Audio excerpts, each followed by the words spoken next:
ওই বাক্যটি বুঝতে পারতাম না ছাত্র জীবনে, যে বাক্যটি তিনি বলেছেন যে তাহারা জন্য তাহারও জাল হিমারে, গাধা যেমন গাধীর সাথে মিলে লজ্জা বুঝে না, ষাঁড় যেমন গাভীর সাথে মিলে লজ্জা বুঝে না, মানুষ তেমন খোলা মাঠে জেনা করবে লজ্জা বুঝবে না।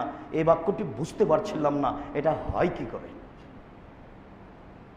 1450-1400 বছর পূর্বের বলা বাক্য বাস্তব হয় কি করে তা বুঝতে পারছিলাম না। এখন আপনি দিন রাত দেখছেন যার বাস্তবতা।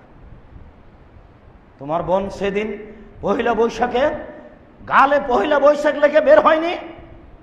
তোমার বোন সেদিন পহেলা বৈশাখ গালে লেখে রাস্তায় বের হয়নি?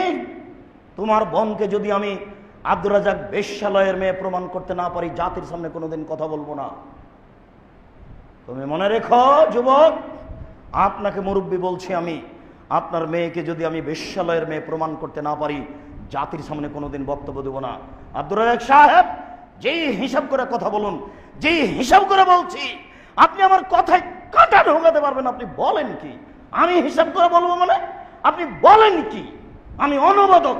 1450 বছর পূর্বে মুহাম্মদ সাল্লাল্লাহু আলাইহি ওয়াসাল্লাম বলেছেন, ইন্নাল মারাতা ইস্তাতারাত, যখন কোনো মহিলা সাজসজ্জা গ্রহণ করে, লিপস্টিক ঠোঁটে লাগায়, গায়ে আরো কিছু লাগায়, মুখে হাতে, মারাত বিমাজলিসিন, তারপর পুরুষের পাশ দিয়ে চলে, ভাইয়ে কাজা কাজা জানিয়ে ও ব্যভিচারণী, ও ব্যভিচারণী, ও ব্যভিচারণী। আমি অনুবাদক, আমার কিছু করার নেই। আপনি বলেন কি? আপনার মেয়েকে যদি আমি বেশ্যালয়ের মেয়ে প্রমাণ করতে না পারি, জাতির সামনে কথা বলবো না। নতুন কথা আপনি ভাবছেন? জোর করে জান্নাত কিনে নিয়েন। জান্নাত বাপের সম্পত্তি, জান্নাত পৈতৃক সম্পত্তি, এটা আমার বাপের জমি। আমি চাষ এদিক দিয়ে শুরু করি, না হলে এদিক দিয়ে শুরু করি, তা তো লোকের কি? জান্নাত বাপের সম্পত্তি, জোর করে দখল করে নিয়েন। অসম্ভব। জান্নাত একজন মানুষের কথার উপরে নির্ভর করে, যার নাম মুহাম্মদ সাল্লাল্লাহু আলাইহি সাল্লাম। পৃথিবীর কোনো মানুষের কথার উপরে জান্নাত নির্ভর করে না। পীর সাহেব বুজুর্গানের দিনের 5 পয়সা দাম নেই।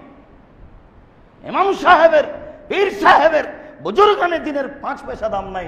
আমি আব্দুর রাজ্জাক তো কিছুই না। একজন মানুষের কথার উপরে নির্ভর করে জান্নাত, যার নাম মুহাম্মদ সাল্লাল্লাহু আলাইহি সাল্লাম। তিনি বলেছেন, হজবতিন নার বিশাহওয়াত, জাহান্নাম ঘেরা আছে মনের ইচ্ছা দিয়ে। হজবতিল জান্নাত বিল মাকারহে, জাহান্নাম ঘেরা আছে মনের ইচ্ছা দিয়ে, জান্নাত ঘেরা আছে নিয়ম নীতি দিয়ে। বহু নিয়ম নীতির ফলাফল জান্নাত। ইচ্ছা দিয়ে জান্নাত হয় না, ইচ্ছা দিয়ে জাহান্নাম হয়। জাহান্নাম রাস্তায় পড়ে থাকতে পারে, জান্নাত রাস্তায় পড়ে নেই।